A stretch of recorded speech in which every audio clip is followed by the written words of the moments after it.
যে পবিত্ৰ ক্ষণতে উজ্জ্বলি উঠা খ্ৰীষ্টৰ জ্যোতি গ্ৰহণ কৰাই ভক্তি বচন এই মাথোন আমাৰ মিনতি গ্ৰহণ কৰাই ভক্তি বচন এই মাথোন। নমস্কাৰ প্ৰিয় দৰ্শক, ভক্তিবচন অনুষ্ঠানলৈ আপোনাক আদৰণি জনাইছোঁ। যোৱা দিনবোৰৰ নিচিনাকৈ আজিও ঈশ্বৰৰ জীৱনময় বাক্যৰ ধাৰাবাহিক আলোচনাৰ বাবে উপস্থিত হৈছোঁ। মোৰ বিশ্বাস আপুনি বাক্য অধ্যয়ন কৰি থাকে আৰু প্ৰত্যেক দিনে ঈশ্বৰৰ বাক্যৰ প্ৰতি বৃদ্ধি পাইছে। আমি বহুত সুখী হওঁ যেতিয়া আপুনি আশীৰ্বাদ পোৱাৰ কথা ফোনৰ যোগেদি আমাক জনায়। আমি অধ্যয়ন কৰিম মথিয়ে লিখা শুভবাৰ্তা পুস্তকখনৰ পৰা। সেয়ে আহক বাইবেল অধ্যয়নলৈ যোৱাৰ আগতে আপোনাৰ লগত যদি বাইবেল আছে অনুগ্ৰহ কৰি ওলাই ল'ব, লগতে লিপিবদ্ধ কৰি যাবলৈ বহী আৰু কলম লগত লৈ ল'ব, যাতে পিছত আপোনাৰ ব্যক্তিগত অধ্যয়নৰ সময়ত সুবিধা হয়। আহক এতিয়া আমি শুনো ঈশ্বৰৰ বাক্যই আমাক কি কৈ আছে।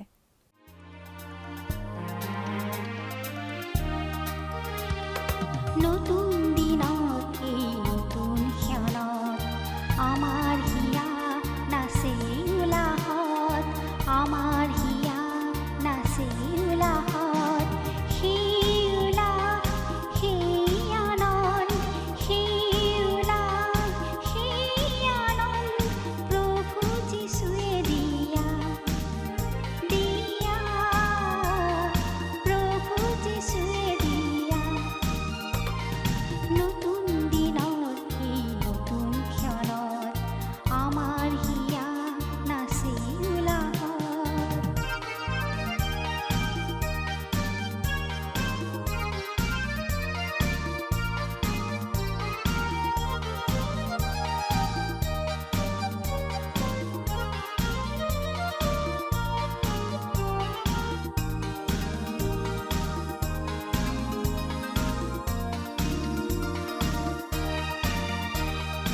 এটি দুটি কৰি দিনে মাহ শেষ হয়, বছৰ বাগৰি গৈ অতীত হয়।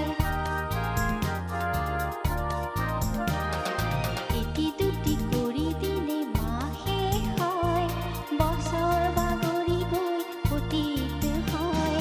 প্ৰতিটো দিন নমস্কাৰ। খ্ৰীষ্টীয় বিশ্বাসী ভাই ভনীসকললৈ বিশেষভাৱে প্ৰস্তুত কৰা আমাৰ এই বাইবেল অধ্যয়নৰ ধাৰাবাহিক অনুষ্ঠান ভক্তিবচনলৈ আপোনালোক সকলোকে উষ্ম আদৰণি জনাইছোঁ। আমি এতিয়া বাইবেলৰ নতুন নিয়ম খণ্ডৰ প্ৰথমখন পুস্তক মথিয়ে লিখা শুভবাৰ্তা নামৰ পুস্তকখন অধ্যয়ন কৰি আছোঁ।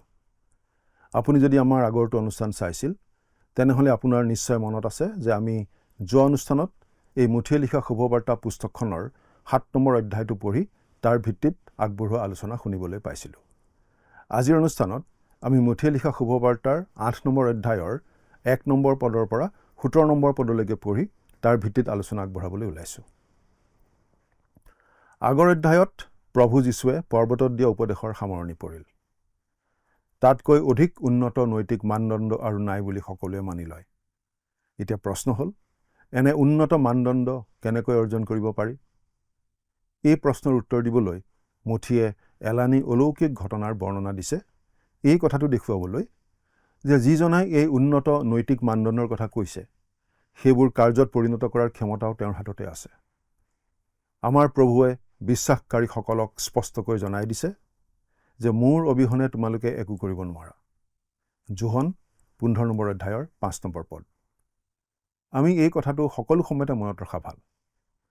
আমি নিজৰ প্ৰচেষ্টাৰে ঈশ্বৰৰ গ্ৰহণযোগ্য একো কৰিব নোৱাৰোঁ। খ্ৰীষ্টই আজি তেওঁ পঠিয়াই দিয়া পবিত্ৰ আত্মাৰ যোগেদি আমি নিজে কৰিব নোৱাৰা কামবোৰ আমাৰ মাজেৰে সম্পাদন কৰে। ইয়াতে এটা কথা প্ৰকাশ পাব যে মথিয়ে আমাক যীশুখ্ৰীষ্টৰ জীৱনী এখন দিব খোজা নাই, নতুবা তেওঁ সম্পাদন কৰা অলৌকিক কাৰ্যবোৰৰ ক্ৰমিক বৰ্ণনা এটাও দিব খোজা নাই। বৰং তেওঁ আমাক এটা প্ৰগতি দেখুৱাইছে আৰু সেইটো আমি ওলাই কৰা উচিত নহয়। ৰজা পৰ্বতলৈ গ'ল, তেওঁৰ ঘোষণাপত্ৰ শুনালে, তেওঁৰ ৰাজ্যৰ আইন। এতিয়া তেওঁ পৰ্বতৰ পৰা নামি আহিছে আৰু আমি দেখিবলৈ পাওঁ তেওঁ সম্পাদন কৰা 12টা অলৌকিক কাৰ্য। অৰ্থাৎ তেওঁ জগতত শাসন চলাওঁতে তেওঁৰ ৰাজ্যৰ আইন বলবৎ কৰাৰ চালিকা শক্তি তেওঁৰ হাতত থাকিব। পৰ্বতত দিয়া উপদেশখিনি আমি কিজানি সংক্ষিপ্ত ৰূপতে পাইছোঁ। স্বৰ্গৰাজ্যত হয়তো সম্পূৰ্ণ ৰূপত আমি পাম, অৰ্থাৎ আৰু বহুতো কাৰ্য কৰিব। মুঠি 8 আৰু 9 নম্বৰ অধ্যায়ত মুঠিয়ে আমাক প্ৰভু যীশুৱে কৰা 12টা অলৌকিক কাৰ্যৰ বিষয়ে কৈছে। ৰজাৰ ক্ষমতা প্ৰদৰ্শন কৰা সকলোকেইটা অলৌকিক কাৰ্যৰ বিষয়ে মন দিব খোজা নাই যদিও তেওঁ এইকেইটা সুশৃংখলভাৱে যুক্তিসংগতভাৱে দিছে। এই অধ্যায়ত থকা 6টা অলৌকিক কাৰ্যত আমি এই কথাটো দেখা পাওঁ। প্ৰথমতে আমি পাওঁ কুষ্ঠ ৰোগীক আমাৰ প্ৰভুৱে স্পৰ্শ কৰি সুস্থ কৰা কাৰ্য, আৰু এইটো আছিল মানৱৰ জঘন্যতম বেমাৰ। দ্বিতীয়তে এশৰ সেনাপতি এজনৰ দাসক তেওঁ দূৰৰ পৰাই সুস্থ কৰা আমি পঢ়িবলৈ পাওঁ। তেওঁক স্পৰ্শ কৰা নাছিল। তৃতীয়তে আমি পাওঁ পিতৰৰ শাহুৱেকো সুস্থ কৰা কাৰ্য, তেওঁক স্পৰ্শ কৰিছিল। চতুৰ্থতে আমি পাওঁ ভূতবোৰক খেদোৱা কাৰ্য, তেওঁ আত্মাৰ পৰমাৰ্থিক জগতখনত প্ৰৱেশ কৰিছিল। আৰু পঞ্চমতে ধুমুহা বতাহ আৰু সাগৰক শান্ত কৰাটো প্ৰকৃতিৰ ওপৰত তেওঁৰ ক্ষমতা প্ৰকাশ। আৰু ষষ্ঠতে গেৰাচনীয়াবিলাকৰ 2জন লোকৰ গাৰ পৰা অসুচী আত্মা খেদোৱাটো আছিল আত্মিক জগতৰ এটা কঠিন কাম, কিন্তু সেইটো তেওঁ সম্পন্ন কৰিছিল। অৰ্থাৎ ৰজাই এই বিভিন্ন জগতত বিচৰণ কৰিছিল, আৰু মুঠিয়ে সেইবোৰৰ কালানুক্ৰমে নহয় কিন্তু যুক্তিসংগতভাৱে বৰ্ণনা দিছে। আমি মন কৰা উচিত যে মুঠিৰ বিৱৰণীত এটা সুনিৰ্দিষ্ট গতি আছে। এতিয়া আমি বাইবেলৰ পৰা পাঠ কৰি দিম। মুঠিয়ে লিখা শুভবাৰ্তা 8 নম্বৰ অধ্যায়ৰ 1 নম্বৰ পদটো পঢ়িম। ইয়াত এনেদৰে লিখা আছে, পাছে তেওঁ পৰ্বতৰ পৰা নামিলত বহু মানুহৰ দল তেওঁৰ পাছত গ'ল। অসংখ্য লোক তেওঁৰ পাছে পাছে গ'ল, মাত্ৰ 1-2জন নহয়, বহু মানুহৰ দল। তেওঁ আছিল কফৰনাহুমত, আৰু সেয়া আছিল তেওঁৰ মুখ্য কাৰ্যালয়ৰ নিচিনা। আৰু পাছৰ অলৌকিক কাৰ্যকেইটা তাতেই ঘটিছিল বুলি আমি নিশ্চিত। গতিকে তেওঁ পৰ্বতত দিয়া উপদেশটো দিওঁতে ক'ত আছিল বুলি প্ৰশ্ন উঠিব পাৰে, কিন্তু সঠিক ঠাই জনাটো বেছি জৰুৰী নহয়। আমাক কোৱা হৈছে তেওঁ পৰ্বতৰ পৰা নামি অহাত বহু মানুহৰ দল তেওঁৰ পাছে পাছে গ'ল এই বুলি। নৈতিক মানদণ্ডৰ কথা কোৱা ৰজাজনে মানৱৰ মাজত ক্ষমতা প্ৰদৰ্শন কৰি চলিব পাৰিবনে, সেইটোহে দৰকাৰী কথা। ছেমিনাৰীত পঢ়ি থকা এজন সুন্দৰ সুঠাম ডেকা সংগদোষত পৰিছিল। মদ্যপানে অৱশেষত তেওঁক পৰিচৰ্যা ত্যাগ কৰিবলৈ বাধ্য কৰিছিল। গ্ৰেজুৱেশ্যনৰ দিনা ছাত্ৰসকলক উৎসাহিত কৰি বক্তাজনে যেন একেবাৰে মেঘলৈ উঠাই নিছিল। তেওঁলোকে কি কি কৰিব লাগিব ইত্যাদি ইত্যাদি বহুতো অন্তৰত লগা কথা কৈ কৈ। পাছত সেই ডেকাজনে অতি বিমৰ্ষভাৱে তেওঁৰ বন্ধুক কৈছিল, বন্ধু, মই কি কৰিব লাগিব সেইটো মোক নকলেও হ'ব, সেইটো মই জানো, কিন্তু মই কেনেকৈ কৰিব লাগে সেইটোহে মোক ক'ব লাগে। প্ৰিয় দৰ্শক, আমাকো সকলোকে সেই একেটা কথাই আচলতে লাগে। ৰজাই তেওঁৰ নৈতিক মানদণ্ডৰ কথা ক'লে তেওঁৰ পিছে ক্ষমতা আছেনে? 2 নম্বৰ পদটো চাম। আৰু চোৱা, এজন কুষ্ঠৰোগী তেওঁৰ ওচৰলৈ আহি তেওঁক প্ৰণিপাত কৰি ক'লে, হে প্ৰভু, আপুনি যদি ইচ্ছা কৰে তেন্তে মোক শুচি কৰিব পাৰে। কথাটো মন কৰকচোন যে প্ৰভু যীশু অতি উচ্চতাৰ পৰা এতিয়া তললৈ নামি আহিছে। বাইবেলত পাপৰ চিন হিচাপে দেখুওৱা এই কুষ্ঠৰোগ দুৰাৰোগ্য ৰোগ হিচাপে দেখুওৱা হৈছিল, আৰু সেইটো আছিল সকলোতকৈ ঘিনলগীয়া ৰোগ। সেই কুষ্ঠৰোগীজনে আহি যীশুক সোধা নাছিল, আপুনি মোক সুস্থ কৰিবনে এই বুলি, নাইবা আপুনি মোক সুস্থ কৰিব পাৰিবনে এই বুলিও তেওঁ সোধা নাছিল। এই কুষ্ঠৰোগীজনৰ বিশ্বাস আছিল, তেওঁ যীশুৰ প্ৰভুত্ব চিনি পাইছিল, আৰু তাৰ ভিত্তিতে তেওঁ কৈছিল, আপুনি যদি ইচ্ছা কৰে মোক সুস্থ কৰিব পাৰে। আমি খোজা সকলো কথা সদায় প্ৰভুৰ ইচ্ছা অনুসাৰে নহ'বও পাৰে, কিন্তু যদি তেওঁৰ ইচ্ছা হয় তেনেহ'লে তেওঁ কৰিব পাৰে। গতিকে ঈশ্বৰৰ ইচ্ছাটোহে আচল কথা। কাৰোবাৰ বাবে কথাটো সহজ হ'বও পাৰে, কিন্তু বেছিভাগ ক্ষেত্ৰতে আমি ঈশ্বৰৰ ইচ্ছাটোক আগস্থান দিবলৈ টান পাওঁ, নহয়নে বাৰু? আমি সাধাৰণতে এনেদৰেহে কওঁ, প্ৰভু আপুনি মোৰ বাবে এই কামটো কৰিবনে? কাৰণ আপুনি এই কামটো কৰাটো মই বিচাৰোঁ। কিন্তু কুষ্ঠৰোগীজনে কৈছিল, প্ৰভু আপুনি মোক সুস্থ কৰিব পাৰে বুলি মই জানো, কিন্তু আপুনি কৰিবনে? অৰ্থাৎ এইটো আপোনাৰ ইচ্ছা অনুসাৰে হ'বনে? এইটো আজি মানুহে কৰা প্ৰাৰ্থনাতকৈ বেলেগ, কাৰণ মানুহে ঈশ্বৰে কিবা এটা কৰিব লাগে বুলি দাবী কৰে, জোৰ কৰে। প্ৰিয় দৰ্শক, সিদ্ধান্তটো তেওঁকেই ল'বলৈ দিয়া উচিত, আৰু আচলতে কথাটোতো তেনেকৈয়ে হয়। 3 নম্বৰ পদ পঢ়ি দিম।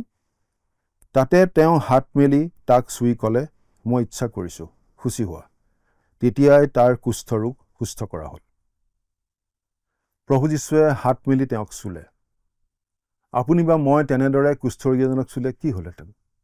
হয়তো তেওঁৰ ৰোগ আমাৰ গালৈ আহিলহেঁতেন, তেওঁক আমি সুস্থ কৰিব নোৱাৰিলোহেঁতেন। কিন্তু ইয়াত কি হৈছিল আমি ভালদৰে লক্ষ্য কৰা উচিত। প্ৰথমতে প্ৰভু যীশুৱে তেওঁক স্পৰ্শ কৰিছিল। প্ৰিয় দৰ্শক, আপুনি বাৰু কেতিয়াবা ভাবি চাইছেনে যে এই কুষ্ঠৰোগীজনৰ শাৰীৰিক ৰোগৰ লগতে ভয়ানক মানসিক অশান্তি এটাও আছিল? হয়তো কোনোবা এটা দিনত তেওঁ নিজৰ হাতত ঘাঁ এডোখৰ দেখিছিল, হয়তো হাল বাই আছিল। ঘৰলৈ আহি ঘৈণীয়েকক তেওঁ দেখুৱালে। ঘৈণীয়েকে অলপ মলম লগাই দিলে। পিছদিনা অতি ৰঙা পৰি উঠিল। তেওঁ আকৌ হাল বাবলৈ গ'ল। এনেদৰে হয়তো এসপ্তাহমান চলি থাকিল। ঘৈণীয়েকৰ অলপ অস্বস্তি লাগিল। তাৰ পাছত তেওঁক পুৰোহিতৰ ওচৰলৈ যাবলৈ ক'লে। তেওঁ পুৰোহিতৰ ওচৰলৈ যোৱাত পুৰোহিতে তেওঁক 14 দিন অকলশৰীয়াকৈ ৰাখিলে। সেই সময় পাৰ হোৱাৰ পাছত ৰোগটো আৰু বাঢ়িহে গ'ল। তেওঁৰ কুষ্ঠৰোগ হোৱা বুলি পুৰোহিতে ঘোষণা কৰিলে। মানুহজনে পুৰোহিতক ক'লে, মই মোৰ ল'ৰা তিৰোতাৰ পৰা বিদায় লৈ আহিব পাৰিমনে? পুৰোহিতে ক'লে, নাই, তুমি ল'ৰা তিৰোতাৰ পৰা বিদায় ল'ব নোৱাৰা। তুমি আৰু তোমাৰ তিৰোতাৰ কান্ধত হাত দিব নোৱাৰা, নাইবা তোমাৰ সন্তানক কোলাত ল'বও নোৱাৰা। কোনো মানুহ তোমাৰ ওচৰলৈ আহিলে তুমি দূৰৰ পৰাই চিঞৰি ক'ব লাগিব, অসুচি, অসুচি। মানুহজনে আঁতৰৰ পৰাই নিজৰ ল'ৰা ছোৱালীক ডাঙৰ হোৱা দেখিলে। সিহঁতে এঠাইত আহি খোৱা বস্তু ৰাখি থৈ যায়, আৰু সিহঁত আঁতৰি যোৱাৰ পাছত তেওঁ আহি সেই আহাৰ খায়। তেওঁ সিহঁতক স্পৰ্শ কৰিব নোৱাৰে। আচলতে তেওঁ কাকো স্পৰ্শ কৰিব নোৱাৰে, আৰু আন কোনেও তেওঁক স্পৰ্শ কৰিব নোৱাৰে।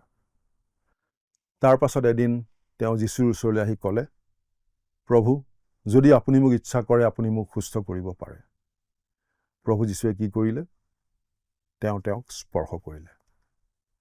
আমি ক'ব খোজোঁ, প্ৰভু যীশুৰ সেই হাতৰ স্পৰ্শটো সেই মানুহজনৰ জীৱনত ঘটা সকলোতকৈ সন্তুষ্টিদায়ক অভিজ্ঞতা আছিল। এই স্পৰ্শটোৱে তেওঁৰ কুষ্ঠৰোগ সুস্থ কৰাৰ লগতে তেওঁক আকৌ মানৱ পৰিয়াললৈ আৰু ঈশ্বৰৰ পৰিয়াললৈ উভতাই আনিলে। লগে লগে তেওঁৰ কুষ্ঠৰোগ সুস্থ হ'ল। এতিয়া আমি 4 নম্বৰ পদটো চাম। পাছে যীশুৱে তাক ক'লে, সাৱধান হোৱা, এই কথা কাকো নক'বা, কিন্তু যোৱা, পুৰোহিতৰ আগত নিজকে দেখুৱাগৈ, আৰু লোকৰ আগত সাক্ষ্য দিবলৈ মুচিৰ নিৰূপিত নৈবেদ্য উৎসৰ্গ কৰাগৈ। মাৰ্কৰ শুভবাৰ্তাত আমি পাওঁ যে এই মানুহজন ইমান আনন্দিত হ'ল যে তেওঁ গৈ যাকে লগ পাই তাকে এই কথা কৈ ফুৰিলে। আৰু তাৰ বাবে আমি তেওঁক দোষ দিবও নোৱাৰোঁ। তেওঁ একেবাৰে যেন জুইহে জ্বলাই দিলে। ফলস্বৰূপে মানুহবোৰে যীশুৰ ওচৰলৈ আহি ইমান ভিৰৰ সৃষ্টি কৰিলে যে তেওঁ মানুহৰ পৰা আঁতৰি অৰণ্যলৈ গুচি যাব লগা হ'ল।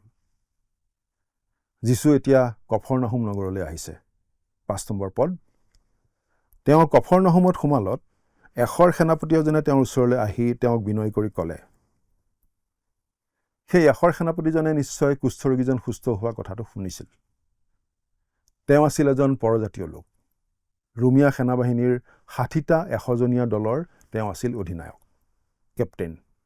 লোকৰ বিৱৰণীত আমি পাওঁ যে তেওঁ যিহুদীবিলাকৰ কাৰণে এটা ধৰ্মধাম সাজি দিছিল। সেই পুৰণি ধৰ্মধামটোৰ ভগ্নাৱশেষ আজিও আছে। প্ৰভু যীশুৱে নিজে প্ৰৱেশ কৰা কিবা ঘৰ এটা যদি এতিয়াও আছে, তেনেহ'লে সেইটো তেনেকুৱা এটা ঘৰ যিটো এতিয়াও আছে। এতিয়া এই এশৰ সেনাপতিজনৰ অনুৰোধটো আমি মন দি শুনা উচিত। তেওঁ এনেদৰে কৈছিল, 6 নম্বৰ পদ পঢ়িম। হে প্ৰভু, মোৰ এটা বন্দী জঠৰ ৰোগত অতিশয় যাতনা পাই ঘৰত পৰি আছে। অৰ্থাৎ তেওঁৰ দাসজন অতিশয় অসুস্থ অৱস্থাত আছিল। এতিয়া 7 পৰা 9 নম্বৰ পদলৈকে পঢ়িম। তেতিয়া তেওঁক ক'লে, মই গৈ তাক সুস্থ কৰিম। সেই সেনাপতিজনে উত্তৰ দি ক'লে, হে প্ৰভু, আপুনি যে মোৰ ঘৰৰ ভিতৰত সোমাবগৈ মই এনে যোগ্য নহওঁ। কিন্তু এষাৰ বাক্য মাথোন কওক, তাতে মোৰ বন্দী সুস্থ হ'ব। কিয়নো ময়ো পৰৰ অধীন মানুহ হৈছোঁ। মোৰ অধীনেও সেনাবিলাক আছে। মই এটাক যা বুলিলে সি যায়, আনটোক আহ বুলিলে সি আহে, আৰু মোৰ দাসক এইটো কৰ বুলিলে সি কৰে। এষৰ সেনাপতিজন এনেকুৱা পদবীত আছিল যে তেওঁ কৰ্তৃত্ব কি বস্তু জানিছিল। তেওঁ ৰোমিয়া সেনাবাহিনীৰ ইউনিফৰ্ম পিন্ধিছিল, আৰু তেওঁৰ অধীনত থকা সৈন্যক তেওঁ ক'ব পাৰিছিল এই কামটো কৰা, আৰু সৈন্যজনে কৰিছিল। কিয়? ক্ষমতা আৰু কৰ্তৃত্বৰ কাৰণে। কাৰণ এষৰ সেনাপতিজনৰ সেই কৰ্তৃত্ব আছিল। সেই কৰ্তৃত্ব থকা বাবেই তেওঁ যীচুলৈ চাই এনেদৰে কৈছিল, আপোনাৰ তেনেকুৱা ক্ষমতা আছে। শাৰীৰিক অসুস্থতাৰ ওপৰত যীচুৰ তেনেকুৱা ক্ষমতা আছিল বুলি তেওঁ বুজি পাইছিল। এতিয়া 10 নম্বৰ পদটো পঢ়ি দিম। যীচুৱে এই কথা শুনি বিস্ময় মানি পাছে পাছে অহাবিলাকক ক'লে, মই তোমালোকক স্বৰূপকৈ কওঁ, ইছৰাইলৰ মাজতো মই ইমান বিশ্বাস পোৱা নাই। এই কথা আমি পঢ়িবলৈ পাওঁ যে দুটা সময়ত যীশুৱে আশ্চৰ্য প্ৰকাশ কৰিছিল। তাৰ এটা সময় আছিল ইছৰাইলৰ অবিশ্বাস দেখি, আৰু আনটো সময় আছিল এই পৰজাতীয় লোকজনৰ বিশ্বাস দেখি। 11 নম্বৰ পদ, আৰু মই তোমালোকক কওঁ, অনেকে পূব আৰু পশ্চিমৰ পৰা আহি অব্ৰাহাম, ইছাক আৰু জাকুবৰ লগত স্বৰ্গৰাজ্যত বহিব। এইটো নিশ্চয় মন কৰিবলগীয়া কথা যে তেওঁ কৈছিল যে বহু লোক আহিব, অনেক লোক আহিব পূবৰ পৰা আৰু পশ্চিমৰ পৰা। প্ৰভু যীশুৱে এই কথা কোৱাৰ সময়ত পশ্চিমীয়া দেশৰ বহুতো লোকৰ পূৰ্বপুৰুষসকল কিজানি পূবতে আছিল, আৰু আন কিছুমানৰ পূৰ্বপুৰুষ কিজানি পশ্চিমত আছিল। আমাৰ প্ৰভুৱে কৈছিল যে তেওঁৰ বাৰ্তাই গৈ তেওঁলোককো চুবগৈ, যাতে তেওঁলোকে তেওঁত বিশ্বাস স্থাপন কৰে আৰু স্বৰ্গৰাজ্যত অব্ৰাহাম, ইছাক আৰু জাকুবৰ সৈতে বহিব পাৰে। এইটো এটা অতি চমকপ্ৰদ উক্তি। অৱশ্যে প্ৰত্যেক ব্যক্তিয়ে খ্ৰীষ্টত ব্যক্তিগতভাৱে বিশ্বাস প্ৰদৰ্শন কৰিবই লাগিব। কোনো মানুহে মণ্ডলীৰ সভ্য বুলি বা পৰিয়ালৰ পৰম্পৰাৰ আধাৰত নাইবা মাক দেউতাক খ্ৰীষ্টীয় বিশ্বাসীৰ বাবে নিজলৈ পৰিত্ৰাণ দাবী কৰিব নোৱাৰে। এতিয়া আমি 13 নম্বৰ পদটো চাওঁ। পাছে যীশুৱে সেই সেনাপতিক ক'লে, তুমি যোৱা, যিদৰে বিশ্বাস কৰিলা সেইদৰে তোমালৈ হওক। তাতে সেই বন্দী সেই সময়তে সুস্থ হ'ল। যদিও সেই দাসজন যীশুৰ সন্মুখত নাছিল, কিন্তু সেই এষৰ সেনাপতিজনৰ যীশুৰ ওপৰত থকা বিশ্বাসৰ বাবেই দাসজন তেনেদৰে সুস্থ হ'ল। যীশুৱে কুষ্ঠৰোগীজন স্পৰ্শ কৰি সুস্থ কৰিছিল। এতিয়া তেওঁ এষৰ সেনাপতিজনৰ দাসজনক আঁতৰৰ পৰাই সুস্থ কৰিলে। ইয়াৰ পাছত আমি তৃতীয়টো অলৌকিক কাৰ্য দেখিবলৈ পাম। 14 আৰু 15 নম্বৰ পদ। পাছে যীশুৱে পিতৰৰ ঘৰত সোমাই তেওঁৰ শাহুৱেকক জ্বৰত পৰি থকা দেখিলে। তাতে তেওঁ তেওঁৰ হাত চুলতে জ্বৰ এৰিলে, আৰু তেওঁ উঠি তেওঁৰ সেৱা শুশ্ৰূষা কৰিলে। পিতৰৰ শাহুৱেক জ্বৰত পৰি আছিল। প্ৰভু যীশুৱে তেওঁক স্পৰ্শ কৰি সুস্থ কৰিছিল। এই 3 ধৰণৰ ৰোগলৈ আমি বিশেষভাৱে মন কৰিব পাৰোঁ। এটা ৰোগ হৈছে কুষ্ঠৰোগ, আৰু সেইটো দুৰাৰোগ্য। আনবিধ ৰোগ হৈছে আউৰীয়া জঠৰ ৰোগ, অৰ্থাৎ অবস হৈ যোৱা বেমাৰ। আনবিধ ৰোগ হৈছে জ্বৰ, হয়তো সাময়িক কিবা ৰোগৰ বাবে সেই জ্বৰ হৈছিল। চতুৰ্থ অলৌকিক কাৰ্যটো ঘটিছিল সন্ধিয়া পৰত। 16 নম্বৰ পদটো পঢ়িম। পাছে সন্ধ্যা হলত মানুহবিলাকে অনেক ভূতে পোৱা মানুহ তেওঁৰ ওচৰলৈ আনিলত তেওঁ বাক্যেৰে সেই আত্মাবোৰ খেদালে আৰু সকলো ৰোগীক সুস্থ কৰিলে। শয়তান এজন, কিন্তু অসুচী আত্মা অনেক। আমি এই কথাটোলৈ দৃষ্টি আকৰ্ষণ কৰিব খুজিছোঁ যে তেওঁলোকে তেওঁৰ ওচৰলৈ অনেক লোকক লৈ আহিছিল। কোনো এটা ঘটনাৰ কথা ইয়াত অকলে জনোৱা নাই। মুঠিয়ে কেৱল এটা ঘটনাৰ কথা ইয়াত লিখা নাই। আমি আকৌ ক'ব খোজোঁ যে যদি আমি এই শুভবাৰ্তাৰ বিৱৰণী ভালদৰে পঢ়ি চাওঁ, তেন্তে আমি দেখিবলৈ পাওঁ যে মুঠিয়ে এই কথা পৰিষ্কাৰ কৰি দিছে যে সেইদিনা আচলতে অনেক লোক, হয়তো হাজাৰ হাজাৰ লোক সুস্থ হৈছিল।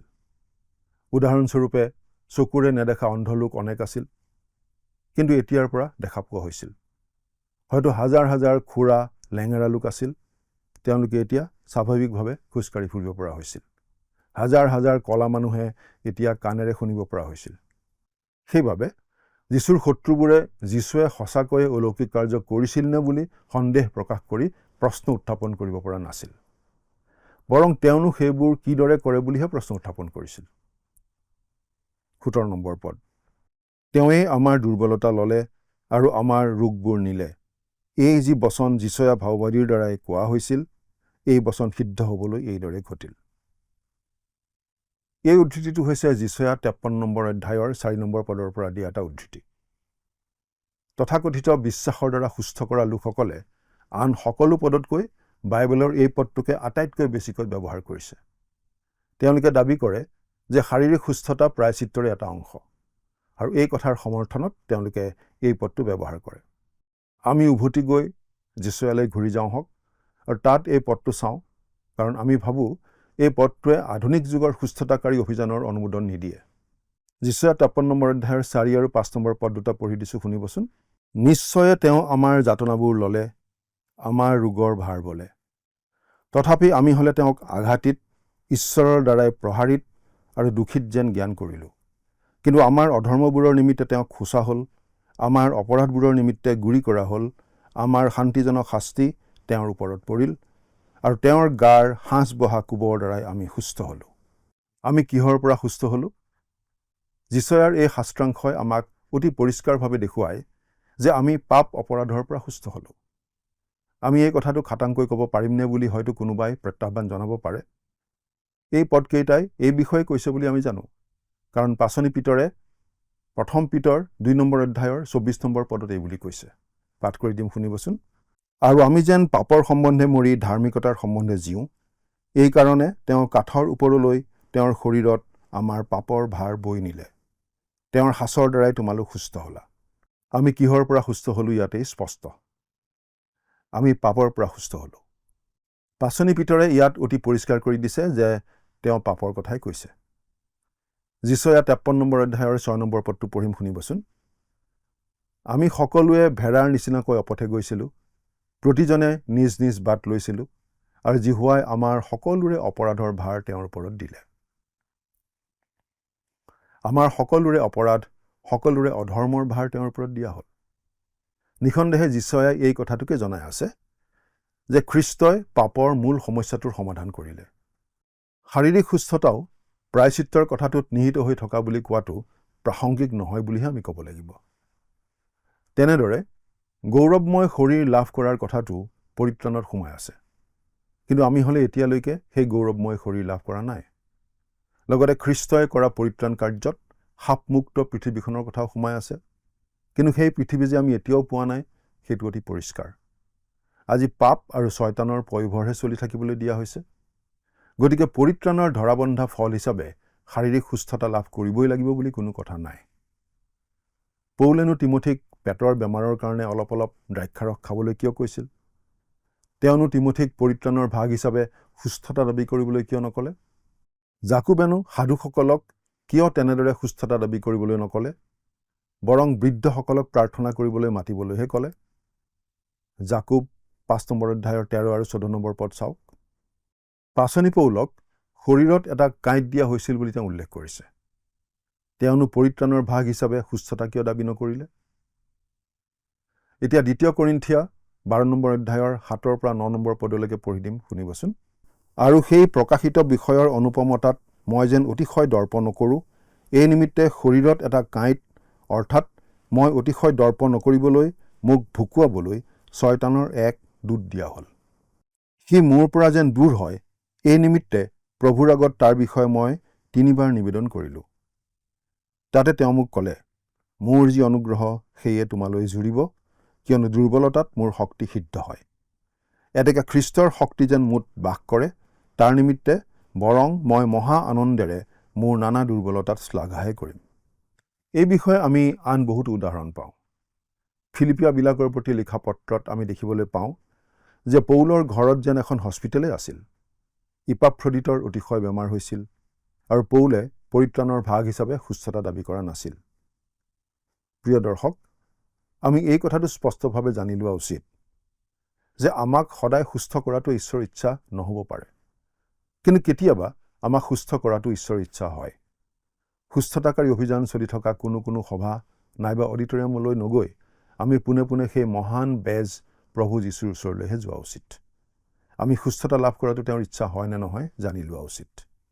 ঈশ্বৰে সুস্থ কৰে বুলি আমি বিশ্বাস কৰোঁ, কিন্তু তথাকথিত ঐশ্বৰিক শক্তিৰে মানুহক সুস্থ কৰিব পৰা বুলি দাবী কৰা মানুহবোৰকহে আমি বিশ্বাস নকৰোঁ। নিজত ক্ষমতা থকা বুলি দাবী কৰা এই পৃথিৱীৰ কোনো লোকৰ ওচৰলৈ যোৱাতকৈ আমি সেই মহান বেজ যীশুখ্ৰীষ্টৰ ওচৰলৈহে আমাৰ সমস্যাটো, আমাৰ বিষয়টো লৈ যোৱা উচিত। আৰু সেই কুষ্ঠৰোগীজনৰ দৰে আমি কোৱা উচিত, যদি আপুনি ইচ্ছা কৰে মোক সুস্থ কৰিব পাৰে। তেতিয়া সুস্থ কৰিলেও বা নকৰিলেও গৌৰৱ তেওঁৰেই, আৰু সকলো গৌৰৱ তেওঁৱেই পোৱাটো আমি বিচাৰোঁ। ঈশ্বৰে আজি সুস্থ কৰিব পাৰে আৰু কৰেও, কিন্তু তথাকথিত সুস্থতা প্ৰদানকাৰী লোকবিলাকৰ বিষয়ে ঈশ্বৰেই ভালদৰে জানে। খ্ৰীষ্টীয় বিশ্বাসী হিচাপে সকলো কথাতেই প্ৰভু যীশুতেই বিশ্বাস কৰি চলিবলৈ, তেওঁতেই আস্থা ৰাখি চলিবলৈ আমি শিকা উচিত। আজিলৈ আমি ইমানতে সামৰণি মাৰিব খুজিছোঁ। পৰৱৰ্তী অনুষ্ঠানত পুনৰ লগ পোৱাৰ আশা ৰাখিছোঁ। কিন্তু তাৰ আগতে আহকচোন খন্তেক প্ৰাৰ্থনাত মূৰ্ণত কৰোঁ। স্বৰ্গত থকা কৰুণাময় পিতৃ ঈশ্বৰ, প্ৰভু তোমাক ধন্যবাদ দিওঁ। তোমাৰ বাক্য অধ্যয়ন কৰিবলৈ তুমি আমাক আকৌ এই সুযোগ দিলা।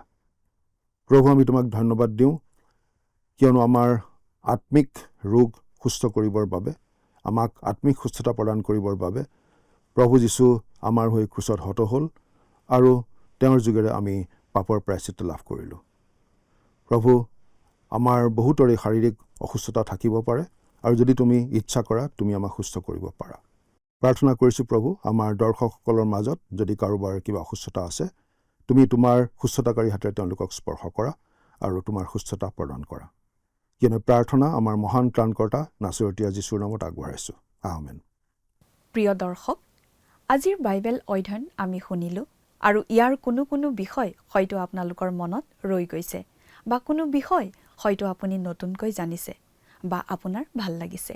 এই বিষয়ে আপুনি আমাক জনাব বুলি আশা ৰাখিলোঁ। আহক আজিৰ দিনৰ প্ৰশ্নটি হ'ল,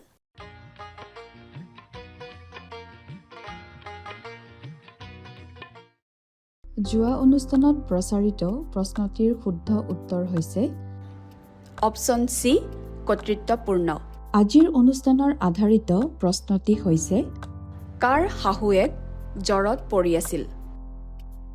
option A John, option B Peter, option C Matthew, option D Thomas. প্ৰিয় দৰ্শক, আজিৰ প্ৰশ্নৰ সঠিক উত্তৰটো আজি সন্ধিয়া 6 বজাৰ আগেয়ে আপোনাৰ নাম আৰু ঠিকনাৰে সৈতে আমালৈ 7429840242 নম্বৰত SMS নাইবা হোৱাটছআপৰ যোগে প্ৰেৰণ কৰক। প্ৰিয় দৰ্শক, আপুনি যদি আমাৰ এই অনুষ্ঠানৰ যোগেদি আশীৰ্বাদপ্ৰাপ্ত হৈছে আৰু আমাৰ লগত কথা পাতিবলৈ বিচাৰিছে বা আপোনাক প্ৰাৰ্থনাৰ সহায়ো পৰামৰ্শ লাগে, তেন্তে আমালৈ 7429840242 এই নম্বৰত পোনপটীয়াকৈ ফোন কৰিব পাৰিব। ধন্যবাদ।